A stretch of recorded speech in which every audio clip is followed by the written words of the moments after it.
자, 그 다음 캠프로 잠깐 또 넘어가 볼까요? 이번에는 요즘 아마 마음이 가장 급해진 캠프일 것 같아요. 네. 이재명 시장의 네. 캠프 얘기 좀 해보죠. 네. 네. 뭐 어쨌든 이재명 시장 하면 가장 먼저 떠오르는 사람은 우리 방송에도 나왔습니다만 재윤경 의원. 재윤경 의원 재윤경 대변인 맡으면서 첫 번째 공식적인 네. 현역 의원의 캠프 참여라고 네. 하는 선언을 하게 됐죠. 네. 그리고 정성호 의원이 어쨌든 지금 3선 현역이잖아요. 예. 그래서 경선 준비를 총괄하면서 가장 큰 전략을 짜고 있는 분으로 안희정 꼽혀요. 캠프의 백재현과 네, 동일한 똑같은, 역할을 네. 하고 계신 거죠. 네. 그리고 현역 의원 중에 네. 김영진 의원, 또 유승희 의원, 문학진 전 의원 네. 이런 분들이 참여를 하셨어요. 네. 최근에 유승희 의원이 합류해가지고 이기는 캠프가 잘 없는데. 유승희 어디 있었어요? 블랙리스트 같은 존재인가요? 팟캐스트계 김광진 같은 존재구나. 이분. 왜 그래요? 팟캐스트계 문재인이라고 우리가 그 오마이뉴스 기사도 썼잖아요. 맞아요. 그거 그대로 또 제목으로 뽑아주셔가지고 좀 민망하면서 네. 욕 많이 했을 것 같아요. 아마 다른 분들이. 이 아니야. 새끼 뭐야 이거. 아무도 비난할 정도의 수준에 못 올라왔어. 한번 피식하셨을 것 같아. 네. 이재명 캠프의 특징은 싱크탱크가 없다는 거예요. 그래요? 그러니까 기존에 다 캠프들이 있었잖아요. 캠프들이 있으면 싱크탱크가 다 무조건 있었는데 여기는 추진력을 앞세우고 있거든요. 그래서 기존에 싱크탱크가 없어서 뭐 전략이 없어서가 문제가 아니다. 행동이 문제였다. 그러니까 행동으로 보여주겠다. 예. 이렇게 얘기를 하고 일단 나서고 듣기에는 있거든요. 화끈하네요. 네. 근데 이런 분들이 합류하긴 했어요. 가천대학교 이한주 교수님, 국민대학교 조원희 교수님 등이 그 경제정책을 자문을 하고 있고요. 또 네. 서강대 문진영 교수님, 또 사회민주주의센터의 정승일 공동대표님 등이 사회복지 분야의 정책 자문을 맡고 계세요. 네, 이 이한주 교수 같은 경우에는 청년배당 제도의 이론적 토대를 제공하신 분으로 유명하죠. 예. 근데 뭐 이분은 말 그대로 급진적으로 대선 주자가 되신 분이기 때문에 네. 우리가 말하는 어떤 캠프라고 하는 공조직 혹은 정책 자문기구로서의 공조직이 네. 갖춰지기에는 시기적으로 조금 부족한 것은 아니냐라고 하는 생각은 네. 듭니다만 네. 누차 말씀드린 것처럼 후보가 또 정해지고 나면 공약이라고 하는 거나 정책이라고 하는 것은 정당이 또 마련해 놓은 네. 이런 것들이 있기 때문에 그것은 사실 이제 캠프를 좌지우지하는데 크게 중요할 것 같지는 않아요. 네. 근데 저는 이분이 어쨌든 액트 탱크를 내세웠잖아요. 그런 점에서 그 손가락 혁명군 이거를 주목해서 꼭 봐야 될 손가역. 것 같아요. 네, 손가역 분들. 지난번에 보면 7천여 명 모여서 출정식을 했잖아요. 거의 지지자들이 그렇네. 엄청나요. 이분들이 한 번씩만 네. 공유해줘도 네. 그러니까요. 전파력이 대단하네요. 근데 왜 우리 에피소드 중에 이재명 시장, 재윤경 의원 나왔던 에피소드 왜 이렇게 클릭수가 많죠? 악플도 많아. 성가영 여러분 열심히 일 좀 하세요. 해주세요. 움직이지 않아. 그렇네. 우때 우리가 송가역 손을 내밀었어야 되는데. 네. 근데 참 저는 개인적으로는 손가락 혁명군이라는 요 부대 이름이 별로 난 마음에 들진 않아. 조금 더 세련될 수 있지 않을까. 뭐 그거야 뭐 느낌이 다 다르니까요. 그래서 네. 손가락 혁명군이 이렇게 전면에서 이렇게 등장하는 걸 보면 네.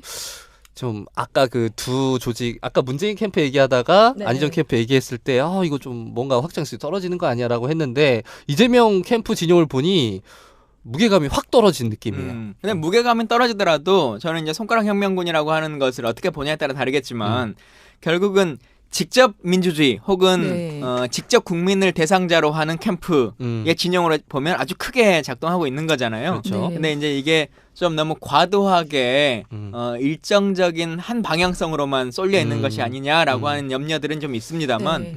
그조차도 경선에서는 저는 네. 역동성으로 받아들일 수 있다고 생각해요. 네. 그렇게 또 하고 인터넷의 상황이 네. 막 싸우는 것 때문에 말들이 많은데 그 또한 자정작용이 일어나요. 너무 심해지면 이 사람들에 대한 비난이 커지면 스스로가 자중자애 하자라는 게 생길 것이고 네. 또 예를 들면 상대 진영에서 힘을 키워가지고 뭘 할 수도 있는 것이고 네. 지켜보죠. 저는 이 손가락 혁명군을 보면 역시 열심히 하면 되는구나라는 생각이 들어요. 그게 뭐냐면 다른 주자들 분들도 SNS 다 열심히 하시거든요. 네. 뭐 그리고 뭐 비슷한 이런 그 온라인 지원 조직을 갖기를 다 원해요. 근데 네. 이게 잘 안 되는 건 이재명 시장님보다 덜 열심히 했기 때문이에요. 이분은 정말로 네. 지금 이 진영이 좀 부실해 보이는 듯한 느낌도 사실은 이분이 현역 의원들 아니면 기존 정치권 네. 인사들 영입보다는 이쪽에 정말 더 많은 공을 기울였어요. 네. 그러니까 누구보다 열심히 뭐 트위터, 페이스북 직접 관리하시고 본인이 직접 의견도 많이 남기시고 물론 뭐 그중에 실수하신 부분도 있지만 아무튼 그래 열심히 하니까 7,500명의 저 혁명군이 조직이 된 거야. 현장에 온 것만 그것도 광주에서 그러니까. 서울도 아니고 광주에서 어. 한 것만 7,500명이기 때문에 전국적으로 그냥 온라인상에서만 활동하는 것은 엄청나게 그렇죠. 많은 거죠. 그래서 이게 정말 저는 무시할 수 없는 이번 네. 완전 국민 경선제로 치러지잖아요. 그래서 저는 이재명 시장이 과연 얼마나 나올까? 저는 이게 가장 궁금해요. 자, 우리 내기해 볼까요? 그럴게요. 결국 결선 투표에 2위를 누가 올라가냐. 요거 이 시점에서 이게 이제 더불어민주당 네. 선거의 키인데. 저는 예. 사실 어제 이 질문을 받았으면 엊그저께 네. 받았으면 안희정 지사다라고 얘기했을 텐데 저는 그 대연정 제안을 네. 보고 나서 조금 저는- 생각이 바뀌었어요. 네. 이재명 진짜 시장. 페이스북에도 꽤 많은 실망의 글들이 올라오더라고요. 저는 이재명 시장 한 네. 표를 이위. 냈습니다. 저도 이재명 시장을 보는데 따라하는 거 아니에요? 안희정 안 빠인데? 저는 안 빠라 그래서 그런 거 아니야? 안 빠면 2위를 그러니까 안 빠 아닌 척하려고. 그래서 네. 이재명? 네, 저는 이 손가락 혁명군이 진짜 어떤 힘을 발휘할지 모른다고 생각하거든요. 이번 경선에서 지켜볼 건 그 SNS의 파급력 효과가 이번 경선에서 나올 것 같아요. 그래서 저는 이재명 시장을 가장 재미있게 관찰을 하고 있어요. 의원님은? 이재명 시장이 사실 2% 이렇게 시작했다가 많을 때는 18%까지 네. 올라가고 지금은 거의 10%대로 그냥 좀 고정화된 것 같아요. 네. 네. 이제 그건 물론 문재인 후보가 점점 늘어나면서 상승하면서 조정되는 국면도 있겠지만 네. 이재명 시장이 더 크게 확장할 수 있느냐라고 네. 하는 것도 한계성을 좀 보여준 것 같은데 음. 여기서 과연 어떤 모멘텀이 있을 수 있을까? 어. 안희정과 이재명 둘 다 마찬가지인데 네. 잘못하다가 삐끗하다가는 집토끼까지 잃는 산토끼 잡으려다 집토끼를 잃는 일이 벌어지겠지만 네. 근데 또 계속 안주를 하면 아무것도 안 되는 상황이 초래될 것 같거든요. 근데 저는 이재명 시장이 훨씬 더 앞서서 문제점들을 스스로 느꼈을 거예요. 네. 뭐가 나를 힘들게 하거나 위협적으로 하는구나. 그리고 지난번 스스로 반성하신 것처럼 내가 조금 올라갔다고 해서 안주해가지고 다른 일을 하다 보니까 안 됐다라고 하는 반성들을 몇 차례 하셨거든요. 언론 네. 인터뷰를 통해서.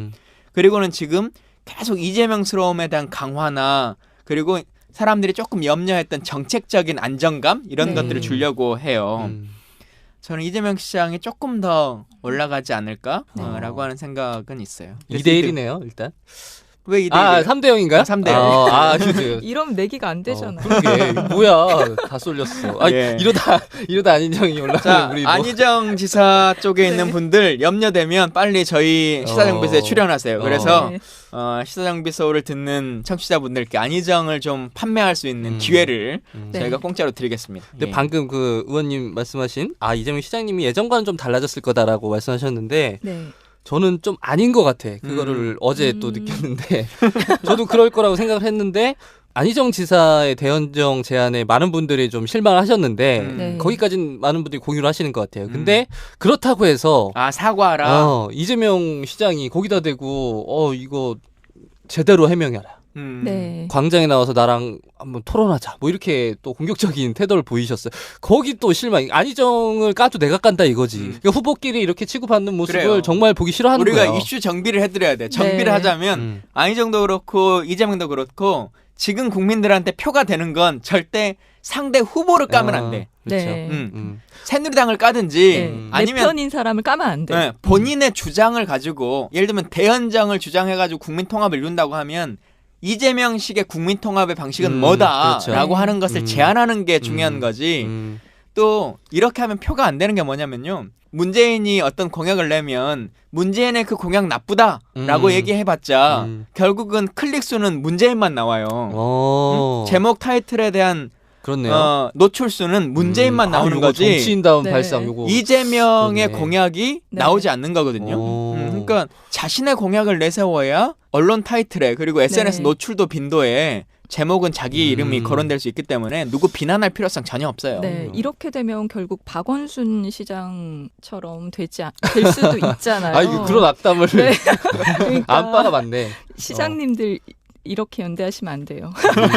그러니까 가만히 있으면 중간이라도 갔는데 가만히 있었으면 그 진짜 안희정의 폭락을 그렇죠. 그냥 지켜볼 수 있는 건데 그 자기 선명성이 더 강화될 수 있는 기회가 됐을 텐데 거기 한마디 보태는 바람에 이게 뭔 그거예요. 제발 이재명 캠프에 있는 분들은 정주식을 캠프 참모로 네.